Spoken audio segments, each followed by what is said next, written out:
نورینا کو دھچکا سا لگا. اس سے سانس بھی ٹھیک طرح سے نہ لی جا سکی.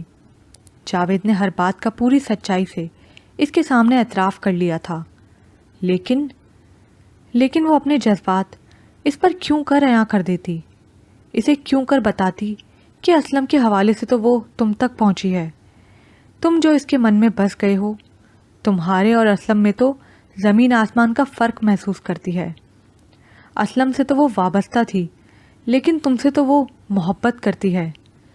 تم نے ٹھکرا کر اس محبت کو اور مضبوط اور مستحکم کر دیا ہے. تمہارے مضبوط کردار کو دیکھ کر تو وہ محبت میں عقیدت کا رنگ بھر چکی ہے. تم اس سے محبت نہیں کرتے، اب بھی اقرار کرتے ہو کہ بیوی اور بچی ہی تمہاری کائنات ہے. انہیں تم ٹوٹ کر چاہتے ہو. تم صرف غرض مند ہو، ضرورت مند ہو. اس ضرورت اور غرض کے بدلے میں اس کی ضرورت اور غرض پوری کرنا چاہتے ہو. کاش تم جانتے کہ اس کی غرض اور ضرورت ایک عظیم جذبے میں بدل چکی ہے. پیار اور محبت، عشق جو بے لوث ہے، بے غرض ہے، جو بدلہ نہیں چاہتا، جو ہے اور نہیں ہے. اس کا وجود، اس کی سچائی، اس کی گہرائی و گہرائی سب کچھ ہے، لیکن پھر بھی نہیں ہے. چائے لیجیے. جاوید نے پیالی ذرا سی اور اس کی طرف سرکا دی. اس نے ایک سپ لی اور پیالی واپس رکھ دی. مس نورینا، جاوید نے پیالی چھوئے بغیر کہا. اس نے جاوید کی طرف دیکھا. میری سچائی اور اعتراف آپ کو گرا تو نہیں گزرے؟ اس نے نفی میں سر ہلا دیا. بعض اوقات ہم کتنے منافق ہو جاتے ہیں. جو کہنا ہوتا ہے وہ نہیں کہتے، جو نہیں کہنا ہوتا وہ کہہ دیتے ہیں. دونوں خاموشی سے چائے پینے لگے. پیسٹری یا کیک کا پیس کسی نے بھی نہیں اٹھایا. نورینا کی حالت کچھ غیر ہو رہی تھی. دل و دماغ میں جکڑ چل رہے تھے. آنکھوں میں نزا کیسے عالم کی کیفیت تھی. جاوید اپنے مسائل ہی سے الجھا تھا. اس نے نورینا کی بدلتی کیفیت پر غور ہی نہیں کیا. چائے ختم ہو گئی. نورینا نے آدھی پیالی ویسے ہی رکھ دی. جاوید نے اور چائے کے لیے نہیں پوچھا، نہ ہی کھانے کی کوئی چیز پیش کی. دونوں ذات کے کرب جھیل رہے تھے. جاوید تو جذبات کے سینچے پر چڑھا تھا. دہکتے انگارے اس سینچے کو سیک رہے تھے.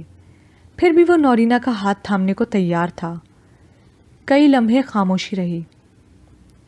نورینا نے پرس سے ٹیشو پیپر نکال کر چہرہ صاف کیا. پھر جاوید کی طرف دیکھا. ڈوبتی آواز اور انتہائی پھیکے لہجے میں بولی، چلیں؟ جاوید نے التجا آمیز دکھ کے ساتھ پوچھا، میری گزارش؟ غور کروں گی. اس نے جلدی سے کہا. براہ کرم مجھے مایوس نہ کیجیے گا. میں نے سب کچھ آپ کو بتا دیا ہے. میں آپ کے معیار کے مطابق ڈھل جانے کی پوری کوشش کروں گا. آپ کو کبھی شکایت؟ جانے کیوں اسے جاوید کی بات پر ہنسی آ گئی. وہ یا تو بے حد بیوقوف تھا یا انتہائی بے رحم، جو اتنی بے باکی سے سچائی بیان کر رہا تھا، جو بار بار کہہ رہا تھا کہ اسے محبت کے علاوہ اسلم کی شخصیت دے دے گا. اس کا جی چاہا کہکا لگائے، لیکن اس نے ہلکی سی ہنسی پر ہی اپنے آپ کو قابو کر لیا. جاوید مایوسانہ بیچارگی سے اسے تکتے ہوئے بولا، اس بچی کے لیے آخری جتن تو میں کر سکتا ہوں، یہی ہے. آپ کو یقین ہے کہ علاج سے وہ ٹھیک ہو جائے گی؟ نورینا نے تیکھی نظروں سے اسے دیکھا. ہاں، ڈاکٹروں کی یہی رائے ہے، 100% یقین ہے. وہ جلدی سے بولا. وہ سر جھکائے پرس کی ڈوری سے کھیلتی رہی. پھر سر اٹھا کر جاوید کو دیکھا اور ہلکی سی بے رنگ مسکراہٹ کے ساتھ بولی، آپ کی بچی علاج سے ٹھیک ہو جائے، پہلی جیسی بن کر آ جائے. جاوید نے مستفرانہ سے اسے دیکھا. ایسی صورت میں آپ بچی اور بیوی سے الگ رہ سکیں گے؟ میرے ساتھ رہیں گے؟ ہاں، اس نے جلدی سے کہا. میرے لیے یہ تسکین کافی ہوگی کہ بیبی ٹھیک ہو گئی ہے. وہ معذور نہیں، مجبور نہیں، بے بس نہیں، اذیت میں مبتلا نہیں. میں اسی بات سے تسکین پاؤں گا. محبت کی یہ انتہا، یہ معراج. نورینا نے نظر بھر کر اس دکھی انسان کو دیکھا. اس کا جی چاہا اس کے سامنے عقیدت سے سر جھکا دے، اس کے قدموں کی مٹی اپنی مانگ میں بھر لے. قربان ہو جانے کا کیسا انوکھا اور اچھوتا انداز تھا۔ بہرا برتن لے گیا۔ جاوید نے پیمنٹ کر دی۔ دونوں کئی لمحے چپ بیٹھے رہے۔ پھر نورینہ اٹھی، وہ بھی اٹھ کھڑا ہوا۔ دونوں خاموشی سے چلتے باہر نکل آئے۔ جاوید کی سائیکل اسٹینڈ پر تھی۔ وہ نورینہ کے ساتھ گاڑی تک آیا۔ وہ گاڑی میں بیٹھتے ہوئے بولی، میں آپ کو ڈراپ کر دوں گی۔ جاوید نے نفی میں سر ہلایا اور بولا، میں سائیکل پر آیا ہوں، چلا جاؤں گا۔ نورینہ نے گاڑی سٹارٹ کر دی۔ میری گزارش کا جواب، جاوید نے لڑکھڑاتی زبان سے کہا۔ اس نے غور سے جاوید کو دیکھا اور آنکھوں پر چشمہ رکھتے ہوئے بولی، سوچوں گی۔ پلیز مایوس تو نہ کیجیے گا۔ اس نے ہولے ہولے سر ہلایا اور ہاتھ ہلا کر گاڑی نکال لے گئی۔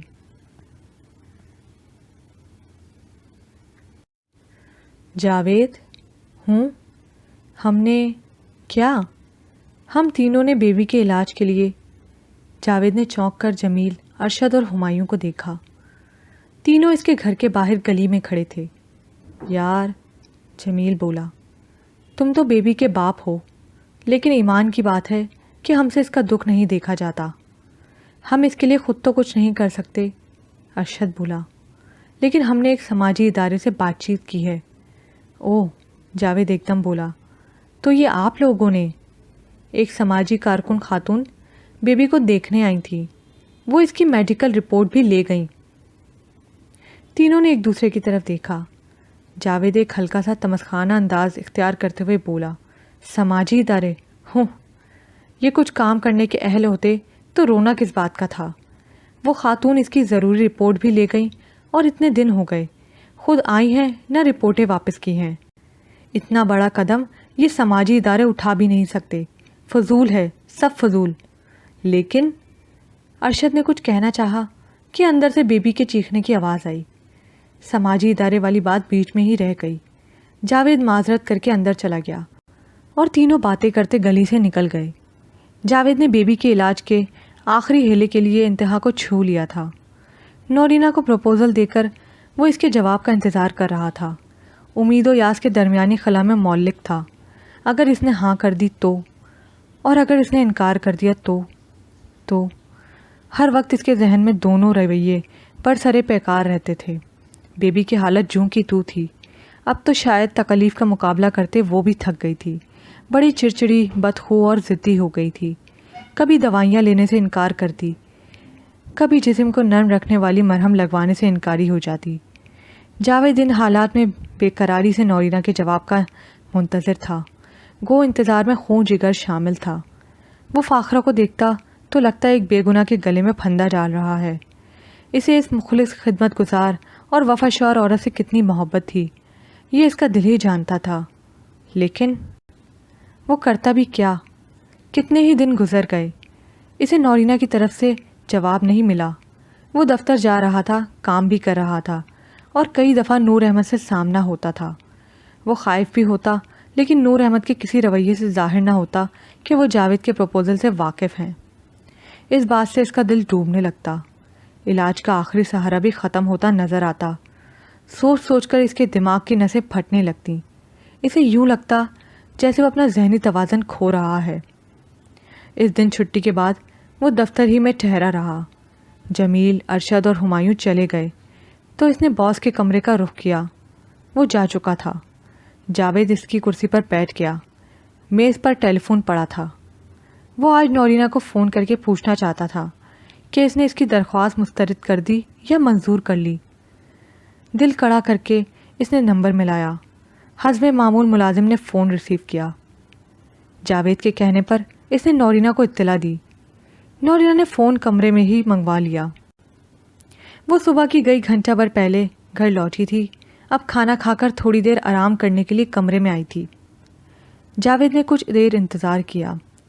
فون سے مدھم مدھم آوازیں آ رہی تھیں جس سے اس کی دل کی دھک دھک بڑھ رہی تھی۔ ہیلو، نورینہ کی آواز آئی۔ نورینہ، میں جاوید بول رہا ہوں۔ جی، آپ خیریت سے ہیں نا؟ بالکل، شکر ہے گھر پہ ہی مل گئیں۔ آپ کی بچی کیسی ہے؟ جیسی تھی، کوئی امپروومنٹ؟ بغیر آپریشن کے ناممکن۔ مس نورینہ، جی۔ آپ نے میری درخواست پر غور کیا؟ پھر میں، جی۔ دیکھیے جاوید، او پلیز مجھے کچھ سمجھانے کی کوشش نہ کیجیے گا، مجھے ہاں یا نہ میں جواب دیجیے۔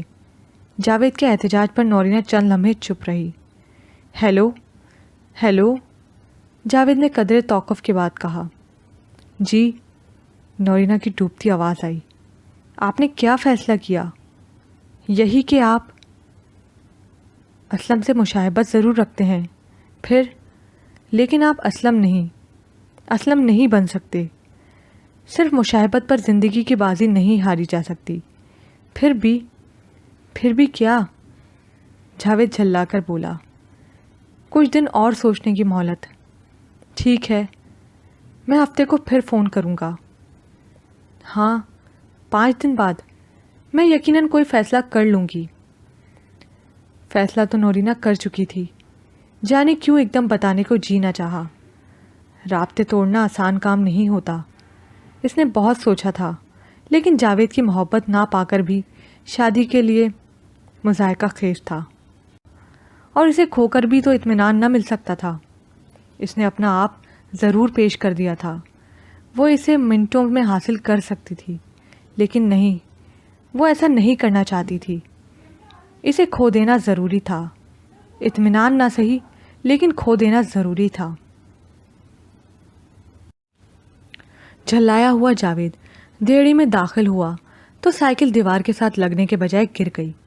فاخرہ لپک کر آئی۔ کیا ہوا؟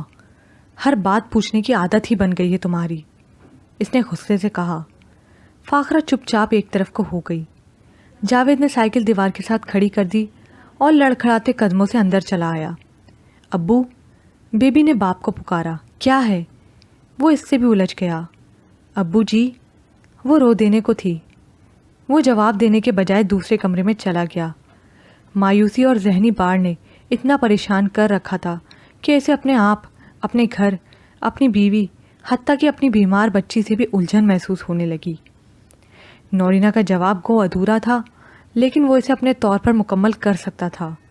اسبات کی گنجائش نظر نہیں آتی۔ اسے نورینہ پر بھی بے پناہ غصہ آ رہا تھا، لیکن جب گھنٹوں کے الجھاؤ اور غصے کے بعد اس نے ذرا سکون سے سوچا تو نورینہ اسے حق بجانب نظر آئی۔ وہ اپنی غرض اس پر مسلط کر کے اسے مجبور تو نہیں کر سکتا تھا۔ مجبور کرنے کا اسے حق بھی کیا تھا؟ 2-3 دن یوں ہی گزر گئے۔ اس کا غصہ کبھی انتہا کو پہنچ جاتا۔ وہ بیبی کو بھی بے دریغ چھڑ دیتا۔ اس شام بیبی نے بڑے دکھ سے کہا، ابو اس جگہ بڑا درد ہو رہا ہے، تو وہ پیار کرنے یا دلاسا دینے کے بجائے جھلا کر چیخا، میں کیا کروں؟ مجھے کیوں بتاتی ہے؟ میں ہی رہ گیا ہوں۔ بیبی سہم گئی، خوف زدہ سی ہو کر اسے تکنے لگی۔ وہ اٹھ کر باہر چلا گیا اور رات گئے گھر واپس آیا۔ فاخرہ اس کے انتظار میں بیٹھی تھی۔ وہ آیا تو اس نے ملائمت سے کہا، اتنی دیر تک کہاں رہے؟ بیبی کی گولیاں بھی لانا تھیں۔ جاوید نے خوخار نظروں سے فاخرہ کو دیکھا۔ بیبی کے اٹھ جانے کا خیال نہ ہوتا تو وہ غصے سے چیخ چیخ کر بیوی کو کہتا، بکواس بند کر، خبردار جو آئندہ مجھ سے اس سلسلے میں کوئی بات کی۔ وہ زمین پر زور سے بوٹ کی ٹھوکر لگاتا کمرے میں چلا گیا۔ فاخرہ سمجھ نہ پائی کہ کیا کرے، منہ سر لپیٹ کر بستر پر پڑ گئی۔ اس دن اس نے جاوید کو کھانے کا بھی نہیں پوچھا، اسے بھی غصہ آ گیا۔ اس رات جاوید دیر تک نہ سو سکا، اندر ہی اندر جلتا اور کڑتا رہا۔ اس کی آخری امید بھی ٹوٹ گئی تھی۔ وہ یہی سوچ سوچ کر پریشان ہوتا رہا کہ اب عمر بھر بیبی جیتا جاگتا عذاب بنی رہے گی۔ یہ سب سوچیں اس کا ذہن اتھل پتھل کر رہی تھیں، دماغ کی نسیں تن جاتی۔ کبھی کبھی تو یوں لگتا یہ تناؤ ایک ایسی سٹیج پر آ رہا ہے کہ خود اپنے زور پر ہی ٹوٹ جائے گا۔ اپنے غصے اور جھلاہٹ پر قابو پا لیتا تو وہ فاخرہ سے بھی نارمل ہو جاتا اور بچی کو خوب پیار کرتا۔ اس کی ذہنی کیفیت مخدوش ہوتی جا رہی تھی۔ فاخرہ کو نیند نہیں آ رہی تھی۔ جب جاوید صحن میں آیا تو وہ جاگ رہی تھی، لیکن ویسے ہی پڑی تھی۔ جاوید بیبی کے سرہانے کھڑا ہو گیا، پھر جھکا اور آہستہ آہستہ اس کے بالوں کو اپنے ہونٹوں سے چھونے لگا۔ فاخرہ نے محسوس کیا کہ بچی کو پیار کرتے ہوئے جاوید اپنی بے قابو سسکیوں کو بڑی مشکل سے قابو میں کر رہا ہے۔ کیا کیا فریب دل کو دینے والی بات تھی۔ نورینہ نے خدمت خلق شروع کر دی تھی، اپنی ذات سے ہٹ کر سوچوں میں ڈگر قائم کر لی تھی، اپنے آپ کو بے حد پابند اور بہت مصروف کر لیا تھا، لیکن دل اور اس کے تقاضے تو اپنی جگہ ہی تھے۔ وہ اب میچور لڑکی تھی اور یہ میچورٹی ہی عذاب جان تھی۔ جاوید کے پروپوزل نے ایک بار پھر اس کی دنیا متزلزل کر دی تھی۔ وہ اس پروپوزل کے ہر پہلو کو جانچ پرکھ سکتی تھی، بچی نہ تھی کہ دل کو دلاسے دے لیتی، اس پروپوزل پر صادر کر لیتی اور انجام و عواقب کی خبر لیے بغیر حامی بھر لیتی۔ اسے اپنے سامنے یہ اعتراف کرتے ہوئے بھی باک نہ تھا کہ جاوید کو اس کی اسلم سے الگ شخصیت جان کر چاہنے لگی ہے۔ وہ اپنے آپ سے جھوٹ نہ بول سکتی تھی، یہ اتنا اجلا اور صاف ستھرا سچ تھا کہ اس سے آنکھیں چرانا ممکن نہ تھا۔ یہ اس کی زندگی میں آنے والا تیسرا مرد تھا۔ اس نے ہر مرد کو پیار و محبت کے سنگھاسن پر بٹھایا تھا۔ جس کی منکوہا تھی اسے بھی پیار کیا تھا، جس کی منگیتر تھی اس سے بھی راہ محبت استوار کی تھی، اور جس کی منکوہا تھی نا محبوبہ، اسے تو دل کی گہرائیوں سے چاہنے لگی تھی۔ اسے تو یوں لگتا تھا کہ جیسے سچے پیار کی روشنی اس نے اب پائی ہے۔ اب تک جن دو مردوں سے رابطہ رہا تھا ان سے صرف جذباتیت نے وابستہ کیا ہوا تھا۔ پیار کے سلگاؤ تو اب محسوس کیے تھے، لذت آشنا اب ہوئی تھی، کسی سے ٹوٹ کر پیار کرنے کا احساس تو اب جاگا تھا۔ جاوید نے پروپوزل دیا تھا، فیصلہ اب اس نے کرنا تھا۔ کنواں چل کر پیاسے کے پاس آ گیا تھا۔ طوفان میں ہچکولے کھاتی کشتی کو لہروں ہی میں کنارہ مل رہا تھا، لیکن معاملہ ایسا تھا کہ کنویں کی منڈیر پر بیٹھ کر بھی پیاس نہ بجھائی جا سکتی تھی۔ کنارہ ہاتھ آتے ہوئے بھی چھوٹا ہوا تھا۔ جاوید شادی شدہ تھا، ایک بچی کا باپ تھا، اپنی بیوی اور بچی سے جنون کی حد تک پیار کرتا تھا۔ اسی پیار نے مجبور کر دیا تھا کہ وہ نورینہ کے حوالے اپنا آپ کر دے۔ یہ جانتے ہوئے بھی ایک ہوش مند لڑکی کس طرح اس کے حق میں فیصلہ کر لیتی۔ حق میں فیصلہ نہ کرنا بھی اذیت دہ تھا اور حق میں کرنا بھی دکھ اور اذیت کا باعث۔ سوچوں نے اسے پریشان کر دیا۔ نڈھال اور بے چین رہی۔ اپنے آپ کو زیادہ سے زیادہ مصروف رکھنے کے لیے وہ سارا دن رفاہی کام کرتی رہی۔ اس نے بہت کچھ کیا، بہت کچھ، لیکن دل مضطرب کی تسکین کا کوئی پہلو ہاتھ نہ آیا۔ اور جب جاوید نے اپنی درخواست کی یقین دہانی کے لیے فون کیا تو وہ کوشش کے باوجود ایک دم انکار نہ کر سکی۔ اس نے سوچنے کے لیے چند دن کی اور مہلت مانگ لی۔ یہ چند دن اس کے لیے جان لیوا عذاب بن گئے۔ کٹھن منزلوں سے انہی دنوں اسے گزرنا پڑا۔ آگ کی لپیٹوں سے نبرد آزما ہونا تھا۔ وہ اتنی پریشان تھی کہ ممی اور ڈیڈی کی نگاہوں سے پریشانی چھپ نہ سکی۔ ممی نے پوچھا، ڈیڈی نے پیار سے کھوج لگانا چاہی۔ وہ خاموش رہی۔ ماں باپ پر اپنی اذیت آشکار کر کے انہیں بے سکون نہیں کرنا چاہتی تھی۔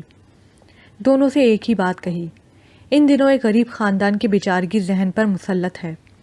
میں ان کے لیے کچھ کر رہی ہوں، جب کر لوں گی ذہن سے بوجھ خود ہی اتر جائے گا۔ پیسے کی پرابلم تو نہیں؟ وہ چپ ہو گئی۔ اس نے پیسے کا مسئلہ حل کر لیا تھا، انہیں بتانے کی ضرورت نہ تھی۔ پیسہ اس کی نگاہوں میں وقت نہیں رکھتا تھا۔ اس کے اپنے اکاؤنٹ میں ابھی کافی رقم تھی۔ معاملہ تو دل کا تھا، فیصلے کا تھا۔ ہفتے کو اس نے جاوید کو آخری فیصلے سے مطلع کرنا تھا، لیکن ہفتے کے بجائے جمعے کو ہی جاوید کا فون آ گیا۔ وہ نہا دھو کر کمرے سے باہر آئی تھی۔ ممی اور ڈیڈی کسی کے ہاں گئے تھے۔ نوید اور سعید لاؤن میں باہر تھے۔ فون کی گھنٹی بجی۔ وہ لابی ہی میں تھی۔ ہیلو جاوید؟ جی میں نورینہ بول رہی ہوں۔ جی میں جانتا ہوں، فرمائیے، کوئی ضروری بات ہے؟ ویسے فون تو آپ نے کل کرنا تھا۔ آج ہی کر رہا ہوں۔ وعدے پر قائم رہنا سیکھیے مس نورینہ۔ میں معذرت خواہ ہوں۔ جی میں نے جو پروپوزل دیا تھا نا، اسے ڈراپ کر دیجیے۔ نورینہ نے بڑے سکون اور اطمینان سے پوچھا، ضرورت پوری ہو گئی؟ ہاں، میری بچی کے علاج کا بندوبست ہو گیا ہے۔ مجھے بے حد افسوس ہے، لیکن افسوس کس بات کا جاوید صاحب؟ وہ چپ رہا۔ پروپوزل واپس لینے کا؟ نورینہ نے تحمل سے کہا، گو اس کی آواز لرز گئی۔ ہاں میں نادم ہوں، آپ کو ڈسٹرب کیا، ذہنی اذیت دے رہا ہوں۔ او جاوید صاحب، نورینہ نے کھوکھلا کہکا لگا کر کہا، ایسی کوئی بات نہیں، اپنا سفینہ تو ہمیشہ ہی کنارے سے ٹکرا کر ڈوبا ہے۔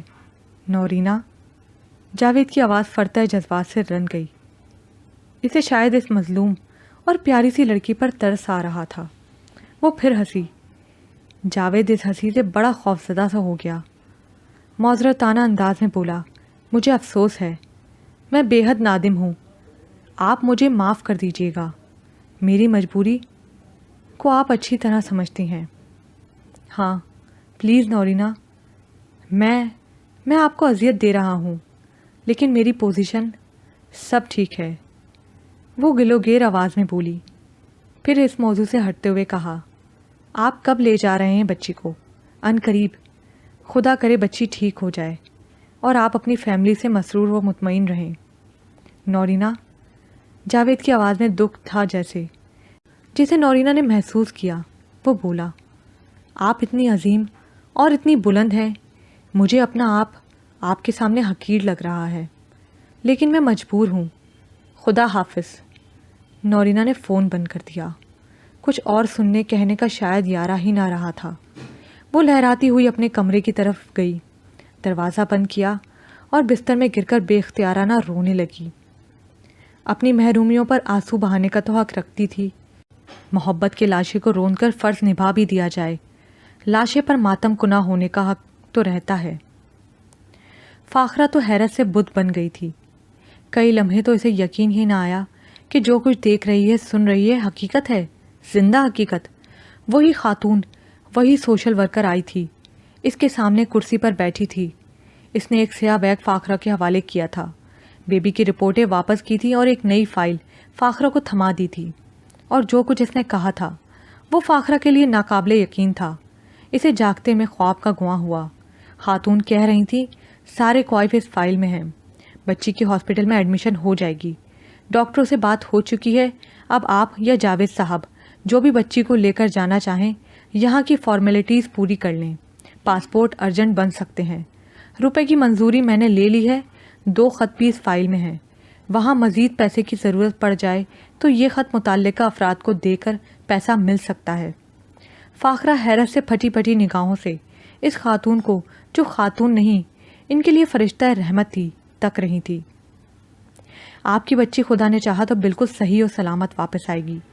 فائل میں نے ساری چیزیں ترتیب وار لگا دی ہیں، اب آپ لوگوں نے پاسپورٹ بنوانا ہے اور بچی کو نیو یارک لے جانا ہے۔ خدا کرے بچی سلامت رہے اور ہمیشہ خوش و خرم۔ وہ خاتون کرسی سے اٹھتی ہوئی بولی، بیگ میں پیسہ ہے، کچھ ڈالر اسٹیٹ بینک سے ملے، کچھ میں نے دوڑ و دھوپ کر کے حاصل کیے ہیں۔ آپ کو اس سلسلے میں اب یقیناً کچھ نہیں کرنا پڑے گا، یہ رقم کافی ہوگی۔ فاخرہ گنگ سی کھڑی تھی، فرتہ مسرت سے جیسے پاگل ہو کر اس خاتون سے لپٹ گئی۔ اس کے پاس اظہار تشکر کو الفاظ نہ تھے، زبان لڑکھڑا گئی، آنکھیں آنسوؤں سے بھر گئیں۔ رکت سے بولی، آپ فرشتہ رحمت ہیں، ہم لوگ آپ کا احسان نہیں اتار سکیں گے، آپ نے اتنا کچھ کر دیا ہے۔ کوئی بات نہیں۔ خاتون نے اس کے کانپتے وجود کو بازو کا سہارا دے کر تھپ تھپایا۔ وہ خود بھی کانپ رہی تھی، اس کا چہرہ اداس تھا، آنکھیں ویران تھیں۔ میری خوش نصیبی ہے کہ قدرت نے میرے ہاتھوں یہ چھوٹا سا کام کروا دیا۔ کسی کا دکھ بانٹ کر، کسی کا سہارا بن کر جو خوشی نصیب ہوتی ہے، میرے لیے یہی بڑا انعام ہے۔ خاتون کی آنکھیں جھلملا گئیں۔ آپ انسان نہیں، فرشتہ ہیں، فاخرہ بھرائی ہوئی آواز میں بولی۔ خاتون نے فاخرہ کے کندھے کو ہولے سے تھپ تھپایا، پھر بیبی پر جھک گئی۔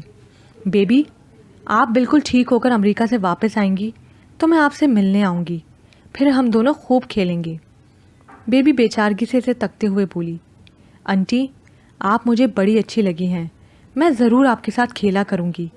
کیا میں کھیل سکوں گی؟ خدا کرے گا، ضرور کرے گا، آپ علاج کے بعد بالکل ٹھیک ہو جائیں گی۔ فاخرہ عقیدت سے خاتون کو تک رہی تھی۔ ابھی تک اسے پوری طرح یقین نہ آیا تھا کہ خاتون نے جو کچھ کہا ہے حقیقت ہے۔ خاتون جانے کے لیے مڑی، بیبی نے اسے سلام کیا، وہ خدا حافظ کہہ کے کمرے سے نکل گئیں۔ فاخرہ اسے دروازے تک چھوڑنے گئی۔ وہ شکریہ ادا کر کے بے حال ہوئی جا رہی تھی۔ خاتون چلی گئی تو اس نے دروازے کی کنڈی چڑھا دی، پھر تیزی سے قدم اٹھاتی کمرے میں آئی۔ فائل تو اس نے کیا کرنی تھی دیکھ کر جلدی سے اس نے بیگ کھولا۔ اس کی آنکھیں پھٹی کی پھٹی رہ گئیں۔ بیگ میں ایک کثیر رقم تھی۔ وہ باؤلی سی ہو کر بیبی کے پاس بیٹھ گئی۔ بیگ میں ڈالروں کی گڈی نکالی، روپے کے 100 کے لال لال نوٹ نکالے اور پاگلوں کی طرح بیبی کے آگے ڈال کر بولی، بیبی تیرا علاج ہوگا، بیبی دیکھ اس خاتون نے تیرے لیے کیا کچھ کیا ہے۔ پھر وہ فرش پر سجدے میں گر گئی۔ اس کا رواں رواں خدا کا شکر گزار تھا۔ انہونی ہو گئی تھی، جس بات کا تصور بھی نہ وہ کر سکتی تھی وہ ممکن دکھائی دے رہا تھا۔ بیبی خوش ہو گئی۔ وہ فاخرہ سے کئی سوال کرنے لگی۔ اس نے پوچھا، امی اس آنٹی کا کیا نام ہے؟ فاخرہ کو غلطی کا احساس ہوا۔ فرطۂ جذبات سے مغلوب ہو کر وہ اس محسنہ کا نام ہی نہ پوچھ سکی تھی۔ اس کا نام کیا تھا؟ وہ کون تھی؟ کہاں سے آئی تھی؟ کہاں رہتی تھی؟ اسے کچھ پتہ نہ تھا۔ جاوید دفتر سے حسب معمول اکتایا اور جھلایا ہوا گھر آیا۔ نورینا سے تاحال کوئی جواب نہ ملا تھا، اس لیے الجھاؤ بڑھ گیا تھا۔ کل چھٹی تھی اور پرسوں جاوید نے فون کر کے اس کا آخری فیصلہ پوچھنا تھا۔ وقت جوں جوں گزر رہا تھا اس کی بے چینی بڑھ رہی تھی اور وہ بے حد چڑچڑا ہو رہا تھا۔ فاخرہ نے دروازہ کھولا۔ بمشکل وہ اپنے آپ پر قابو پائے رہی، لیکن جاوید صحن میں آیا تو وہ اس سے لپٹ گئی۔ جاوید، جاوید، بیبی علاج کے لیے امریکہ جائے گی، اس کا علاج ہو جائے گا، اس کا علاج ہو جائے گا جاوید۔ جاوید پہلے تو سمجھ نہ پایا۔ فاخرہ کو اپنے سے الگ کرتے ہوئے پوچھا، دماغ خراب تو نہیں ہو گیا؟ نہیں، نہیں جاوید نہیں، آپ اندر تو چلیں۔ وہ اس کا ہاتھ پکڑ کر کھینچتے ہوئے اندر لے آئی۔ یہ دیکھیں، یہ دیکھیں۔ اس نے نوٹوں سے بھرا بیگ اس کے سامنے میز پر الٹ دیا۔ جاوید بھونچ کر رہ گیا، حیرت سے کبھی فاخرہ اور کبھی نوٹوں کو تکنے لگا۔ فاخرہ فرط مسرت سے جھوم کر بولی، اللہ بڑا کارساز ہے جاوید، ہمارے دکھی دلوں کی پکار اس نے سن لی۔ لیکن یہ روپیہ، یہ تو ڈالر ہیں۔ ہاں، کہاں سے آئے؟ وہ خاتون دے گئی۔ کون؟ وہی سوشل ورکر جو مہینہ بھر پہلے آئی تھی۔ جاوید ہکا بکا سا رہ گیا، جلدی سے بولا، وہ کون ہے؟ اس کا نام کیا ہے؟ وہ کس ادارے کی رکن ہے؟ فاخرہ چپ ہو گئی، پھر آہستگی سے بولی، پتہ نہیں۔ جاوید پر اور حیرانگی ٹوٹی، تم نے پوچھا نہیں؟ نہیں، میں شددر ہی رہ گئی۔ اس نے اپنا نام و پتہ بتایا ہی نہیں، نہ ہی جذبات کی ہلچل میں مجھے پوچھنا یاد رہا۔ پاگل ہو تم۔ ہاں، میں پاگل ہی ہو گئی تھی جاوید۔ کیا یہ پاگل ہونے والی بات نہیں؟ جو بات ہم سوچ بھی نہیں سکتے تھے وہ پوری ہو گئی۔ اس نے بچی کے ایڈمیشن کا بندوبست بھی کر دیا ہے، اسٹیٹ بینک سے پیسے کی منظوری لے کر ڈالر بھی لے لیے ہیں۔ دیکھو نا یہ فائل، اس نے سب کچھ اس میں لکھ رکھا ہے، سب کچھ۔ جاوید جلدی سے فائل دیکھنے لگا۔ نیو یارک کے میڈیکل سینٹر کے ڈاکٹر وائس سے جو کچھ طے ہوا تھا، فائل میں کاغذ لگے تھے۔ جتنے ڈالر تھے ان کی اسٹیٹ بینک سے اسٹیٹمنٹ تھی۔ کچھ پاکستانی روپیہ تھا جو پاسپورٹ اور کپڑوں وغیرہ کے لیے تھا۔ اس کے علاوہ وہاں کے 2 افراد کے نام 2 خط تھے، دونوں کے نیچے الگ الگ دستخط تھے۔ اس خاتون نے شاید اپنے جاننے والوں سے کرنسی کا تبادلہ کیا تھا۔ بوقت ضرورت یہ رقم وہاں ڈالروں کی صورت لی جا سکتی تھی۔ فائل دیکھ کر جاوید نے میز پر رکھ دی۔ اس نے اپنی گردن کرسی کی پشت پر ڈال دی۔ یا خدا، تیری دنیا میں ایسے بھی لوگ ہیں۔ گھنٹہ بھر اسے نارمل ہونے میں لگا، پھر وہ اطمینان سے فائل اور میڈیکل رپورٹیں لے کر بیٹھ گیا۔ سارا کام اتنی ترتیب اور سلیقے سے کیا گیا تھا کہ جاوید کو کسی وقت دشواری کا سامنا نہیں کرنا پڑ سکتا تھا۔ ہر چیز جامع اور مکمل تھی۔ شام جیسے خوشیوں کے جگنوں چمکاتی اتری۔ ایک عرصے بعد جاوید اور فاخرہ کے چہروں پر مسرت کے پھول کھل اٹھے۔ وہ بات بات پر ہنسے، بات بات پر مسکرائے۔ اور رات جب جاوید بیبی کو باہر لے جانے کے انتظامات کی فاخرہ سے باتیں کرنے لگا تو اسے اپنے پروپوزل کے خیال سے جھنجھنی سی آ گئی۔ وہ اندر ہی اندر کانپ گیا۔ اس نے فاخرہ کو بازوؤں میں بھر کر سینے سے لگا لیا اور اسے اتنا پیار کیا کہ وہ گھبرا کر اپنا آپ اس سے چھڑانے لگی۔ وہ پیار کے اس اظہار کو بیبی کے علاج کی خوشی پر محمول کر رہی تھی، لیکن جاوید تو اس لیے اسے ٹوٹ کر پیار کر رہا تھا کہ یہ اظہار تشکر تھا اس بات کا کہ اسے چھوٹ کر بچھڑ نہیں گیا تھا۔ مجبوری نے اسے سچ مچ ہی بیچ نہیں ڈالا تھا، وہ بچ گیا تھا فاخرہ کے لیے، اپنی اس عزیز ہستی کے لیے۔ پھر دوسرے دن ہی اس نے نورینا کو فون کرنے کا سوچا۔ وہ اسے بتا دینا چاہتا تھا کہ اب اسے اس کے قدموں میں لٹنے کی ضرورت نہیں۔ بچی کو علاج کے لیے باہر لے جانے کی خبر دوستوں، عزیزوں اور رشتہ داروں کو ملی تو اس عطیہ غیبی پر سب حیران رہ گئے۔ دنیا میں ایسے لوگ بھی ہیں جو ایک ہاتھ سے دیتے ہیں تو دوسرے کو خبر نہیں ہوتی۔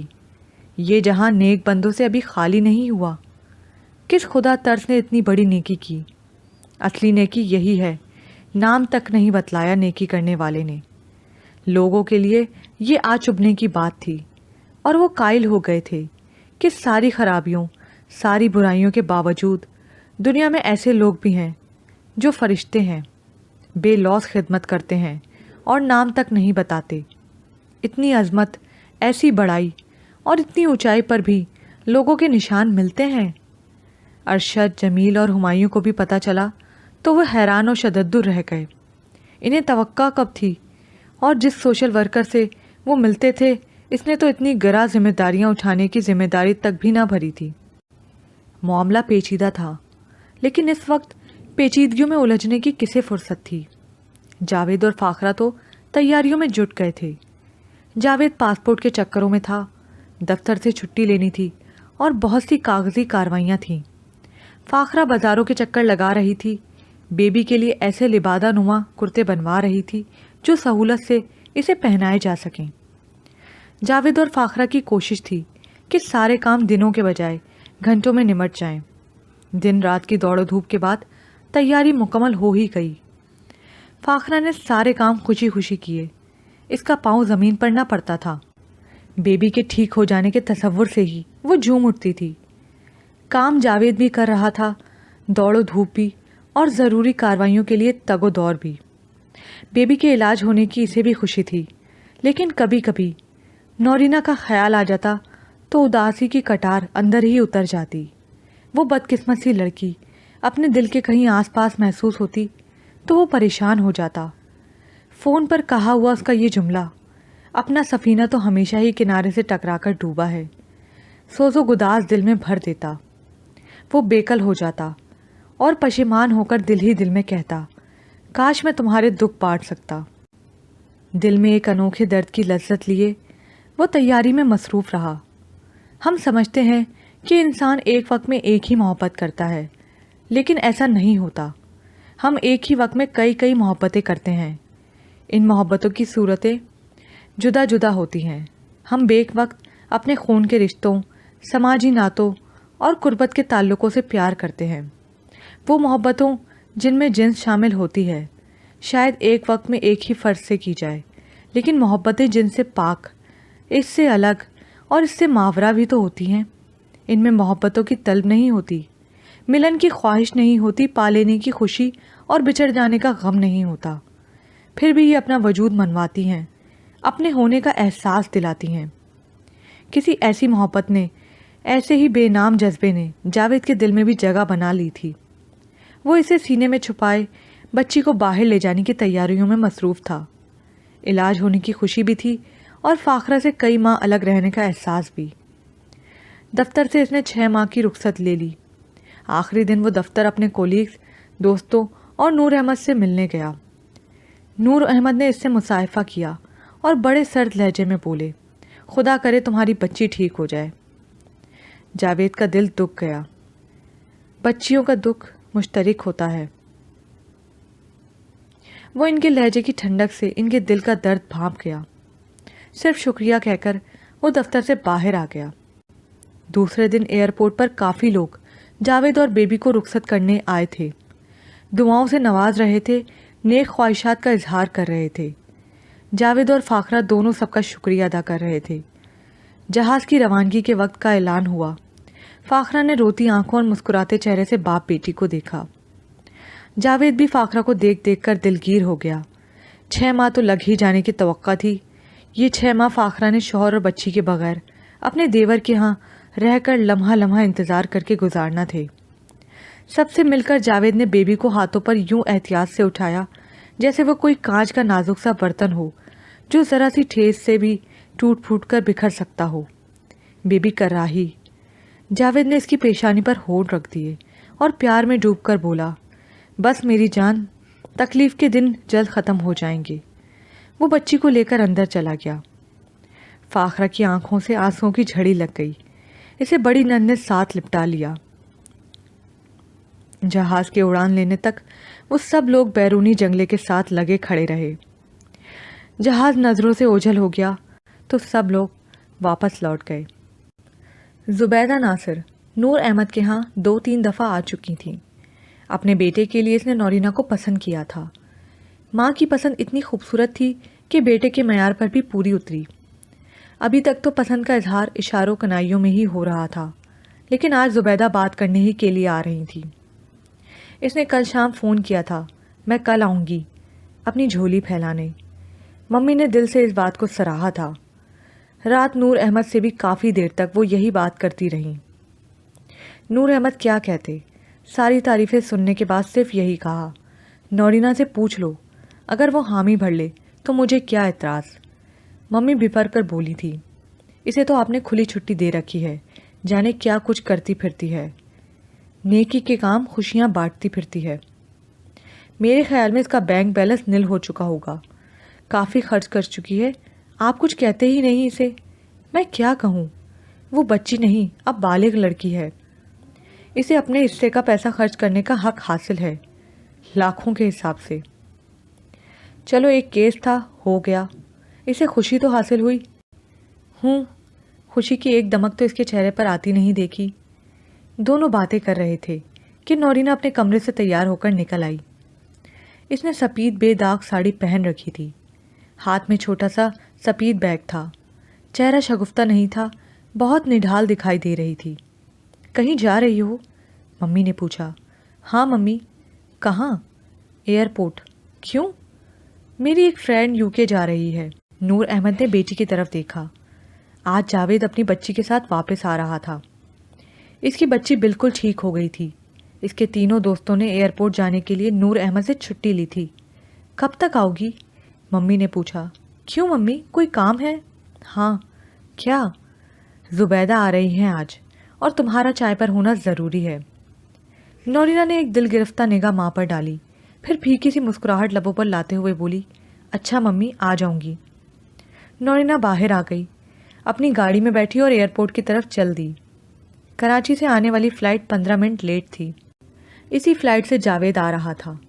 اس کے استقبال کے لیے فاخرہ کے علاوہ بہت سے عزیز اور جاوید کے تینوں دوست آئے ہوئے تھے۔ نورینہ لاؤنج میں آئی۔ اس کی دوست نے UK جانا تھا، فلائٹ تیار تھی۔ وہ دوست کو خدا حافظ کہہ کر لوٹنے کو تھی کہ اس نے فاخرہ کو دیکھا جو رشتہ داروں میں گھری کھڑی تھی۔ جاوید آ رہا تھا، یہ اندازہ کرتے نورینہ کو دیر نہ لگی۔ کراچی سے آنے والے جہاز کا اعلان ہوا تو اس گروپ میں ہجانی سی کھلبلی مچ گئی جس میں فاخرہ گھری کھڑی تھی۔ سب باہر جنگلے کی طرف جانے لگے۔ نورینہ آہستہ آہستہ چلتے لاؤنج سے باہر آ گئی اور جہاں گاڑی پارک کی تھی اسی طرف چل دی۔ وہ گاڑی کے قریب آ کر رک گئی، واپس جانے کے بجائے مسافروں کو اس رستے سے باہر آنے کا انتظار کرنے لگی۔ کافی دیر بعد مسافر آنا شروع ہوئے۔ وہ تھوڑے سے فاصلے پر کھڑی آنے والوں کو دیکھتی رہی، کبھی کبھی فاخرہ کو بھی دیکھ لیتی جس کا اضطراب دید کے قابل تھا۔ جاوید بچی کا ہاتھ تھامے نظر آیا۔ نورینہ دور سے ہی اسے پہچان لیا۔ وہ خاصا صحت مند ہو گیا تھا، اس کی شخصیت نکھر آئی تھی۔ گلابی پھولے پھولے فراق میں پھول سی بچی اس کے ساتھ آہستہ آہستہ چل رہی تھی۔ ماں اور بچی کے ملنے کا منظر بڑا دل گداز تھا۔ بچی تو ہاتھوں ہاتھ لی گئی۔ جاوید بھی سب ملنے والوں میں گھر گیا۔ سب کتنے خوش تھے۔ ملنے ملانے کا سلسلہ کئی منٹ تک جاری رہا۔ وہ گاڑی کے ساتھ لگی سب کو دیکھتی رہی۔ ان کی خوشی اس کے اندر طمانینت کا احساس بھر رہی تھی۔ اس کی اپنی محرومی بھی پھانس بنی ہوئی تھی، لیکن یہ خوشی اس کا انعام تھا۔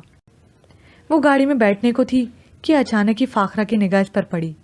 اس نے جاوید کو بازو سے پکڑ کر جھنجھوڑتے ہوئے اس کی طرف اشارہ کیا۔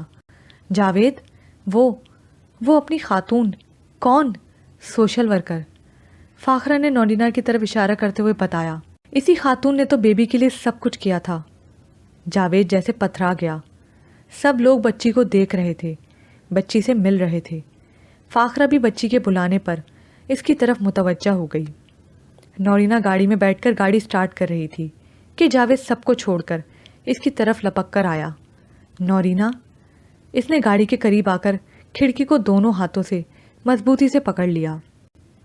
اس کی آواز میں تشکر، عقیدت اور احترام کے علاوہ وہ محبت بھی تھی جس میں طلب نہیں ہوتی، ملن کی خواہش نہیں ہوتی، پا لینے کی خوشی اور بچھڑ جانے کا غم نہیں ہوتا، لیکن جو پھر بھی اپنا وجود منواتی ہے، اپنے ہونے کا احساس دلاتی ہے۔ مبارک ہو جاوید، بچی ٹھیک ہو گئی، نورینا نے کئی لمحوں کے بعد کہا۔ جاوید کی طرف دیکھا اور گاڑی چلا دی۔ خدا حافظ، اس نے کہا۔ اس کی آنکھوں میں آنسو جھلملا رہے تھے۔ تم کتنی عظیم ہو نورینا، جاوید کے ہونٹوں سے نکلا۔ جانے نورینا نے یہ الفاظ بھی سنے تھے یا نہیں۔ گاڑی چلی گئی اور وہ دھندلائی آنکھوں سے تیزی سے جاتی گاڑی کو دیکھتا رہ گیا۔ اس کے اور نورینا کے درمیان فاصلہ بڑھتا چلا گیا تھا۔ جاوید کا دل دکھ رہا تھا، اداسیاں اس کے اندر اتر رہی تھیں۔ بعض جذبے کتنے نافہم ہوتے ہیں، بعض دکھ کتنے عزیز ہوتے ہیں، اور بعض چاہتیں کتنی شدید اور بے لوث ہوتی ہیں۔ جاوید آج سمجھ پایا، آج۔